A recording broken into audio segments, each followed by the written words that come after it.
கர்த்தர் நல்லவர். இந்த காலை வேளையிலும் கூட உங்களை சந்திப்பதை குறித்து மிகுந்த மகிழ்ச்சி அடைகிறேன். இந்த நாளில் கூட கர்த்தருடைய வார்த்தையை நாம் தியானிக்க கேட்கலாம்.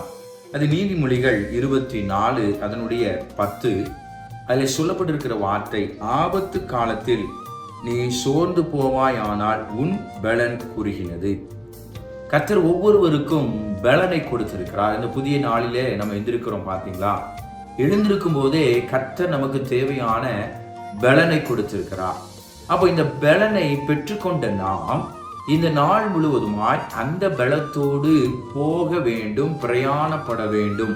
அப்படி பிரயாணப்படுகிற வேளையில ஏதாவது ஆபத்து வரும்போது அந்த ஆபத்தை குறித்து கலங்காதபடிக்கு, அந்த ஆபத்தை குறித்து எந்த விதத்திலும் தயக்கம் கொள்ளாதபடிக்கு தொடர்ந்து நாம் பிரயாணப்படுவோம் என்றால் இந்த நாளிலே கர்த்தர் கொடுத்த பலன் அது நம்மோடு கூட இருக்கிறது.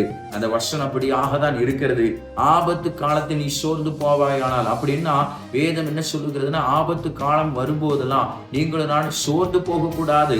சோர்ந்து போகாமல் தைரியமாய் தேவனுடைய பிரசன்னத்திலே, தேவனுடைய வார்த்தையில வளர வேண்டும். அப்படி வளர வளர இன்றைக்கு கிடைத்திருக்கிற இந்த பலன் உங்க வாழ்க்கை, என் வாழ்க்கையிலும் வழி நடத்துகிறதா இருக்கிறது. சோர்ந்து போகாதீங்க. கர்த்தர் உங்களோடு கூட தான் இருக்கிறார், உங்கள் பட்சத்துல இருக்கிறார். எதை குறித்தும் கலங்காதீங்க.